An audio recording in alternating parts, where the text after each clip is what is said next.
You might be wondering how the National Commission for Scheduled Castes is different from bodies like the National Commission for Women or the NHRC, and why Article 338 keeps coming up in your notes. By the end of this video, you will be completely clear about the Commission's origin, powers, functions, and why it matters for UPSC preparation.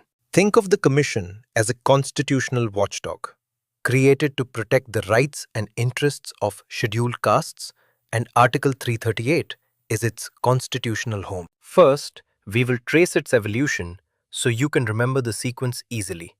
Then, we will look at its composition, functions, powers, and reporting mechanism. And towards the end, we will understand a key idea that most UPSC aspirants miss. Originally, the Constitution, under Article 338, provided for a special officer for SCs and STs, whose job was to study and report how protections were working.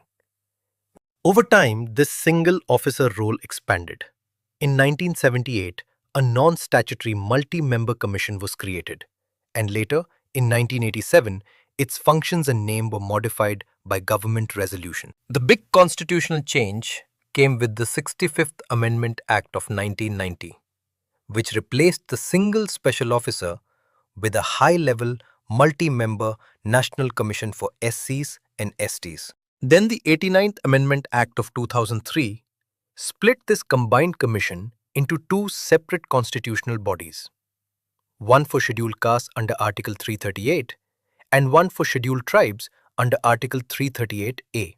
The separate National Commission for Scheduled Castes was formally established in 2004 with its own chairperson, vice chairperson, and 3 members, all appointed by the President. Remember the sequence as Officer, Non-Statutory Commission, 65th Amendment Multi-Member Commission, 89 split, separate SC Commission in 2004. Composition is simple to recall.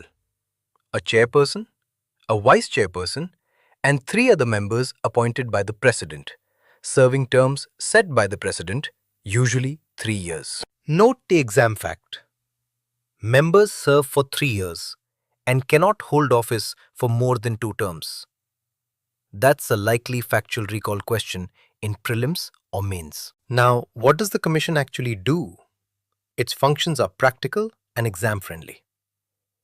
Investigate and monitor constitutional and legal safeguards for SCs, look into complaints, and recommend remedial action. It also participates in planning socio-economic development for scheduled castes and reviews progress at union and state levels.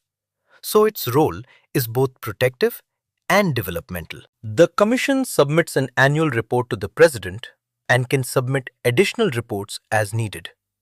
And the President must place these reports before Parliament with a memorandum explaining actions taken. For state-related reports, the President forwards them to the state governor, who presents them to the state legislature with a similar memorandum and explanation for any non-acceptance of recommendations. These reporting rules make the Commission's recommendations formally visible to legislators and create accountability in policy responses. On powers, treat the Commission like a civil court when investigating complaints.